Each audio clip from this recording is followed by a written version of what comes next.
اسے آپ کس طرح سے دیکھتے ہیں؟ ہم نے منشی نول کشور کا آج ذکر سنا، ان کے پریس کا ذکر سنا، انہوں نے داستانوں کی کو شائع کیا تھا، پبلش کیا تھا. اس کے علاوہ کئی اخبارات انہوں نے اس وقت شائع کیا تھا. مولانا آزاد کی اسپیچز جو ہیں نہایت مشکل اردو میں ہم لوگوں نے سنی ہے، اور کچھ انٹرویوز جو ہیں ان کی بہت مشکل اردو میں، کہتے ہیں وہ جناتی اردو بولا کرتے تھے، لیکن وہ کمیونیکیٹ کر پا رہے تھے اس طرح کی لینگویج کو بولنے کے باوجود. جیسا افتخار صاحب نے کہا کہ آج کمیونیکیٹ کرنا بہت ضروری ہے، اس وقت وہ کمیونیکیٹ کر پا رہے تھے. لیکن آج میرے پاس وہ اسپیچ ہے، اگر وقت ملا تو میں وہ اسپیچ پڑھ کے سناؤں گا، اور ایک انٹرویو بھی ہے سورش کشمیری نے لیا تھا، تو اس میں وہ پاکستان اور مسلم لیگ کے بارے میں کس طرح سے بات کر رہے ہیں، تو اس کی بھی بانگی میں پیش کروں گا اگر وقت ملا تو. لیکن سوال یہ ہے کہ اس وقت اس لینگویج میں وہ کمیونیکیٹ کر پا رہے تھے. ایک پاٹھک ورگ بھی تھا جسے ہندی میں کہتے ہیں پاٹھک ورگ. ہم تو کوشش کر رہے ہیں کہ اردو آگے بڑھے، لیکن کیا اردو کا پاٹھک ورگ بھی ہے؟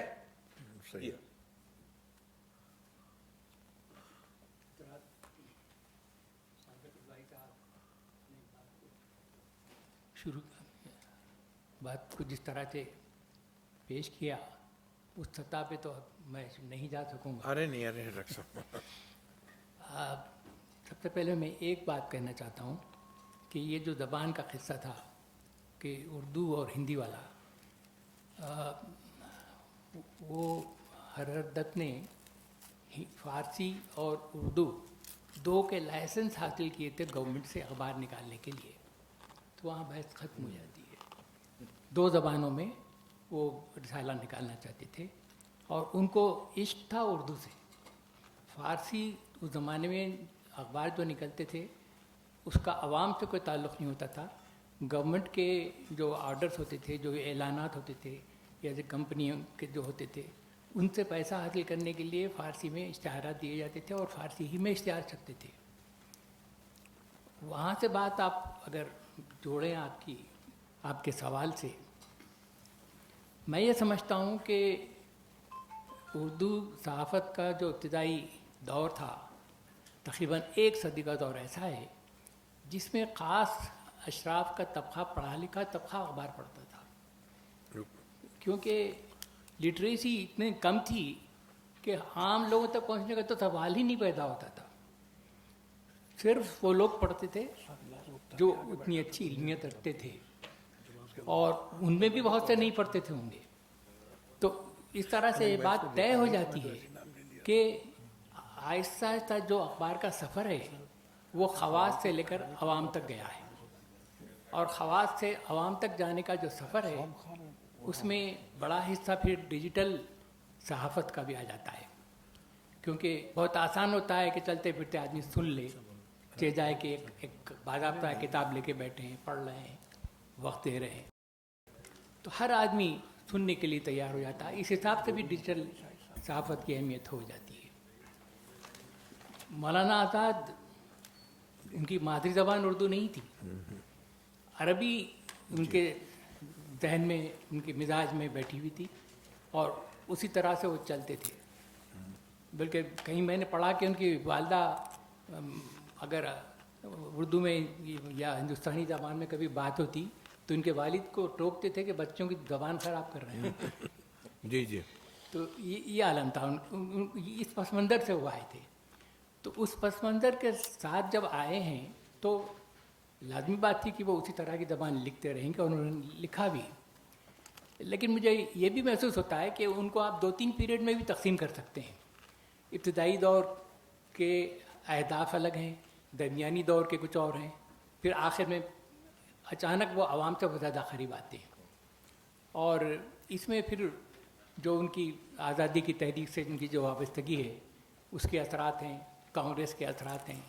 ابتدا میں تو وہ ایسی جماعتوں کے پیچھے جاتے تھے جو تشدد کے ذریعے حاصل کرنے کی بات کرتے تھے، بعد میں انہوں نے امن کا راستہ اختیار کرنا چاہا.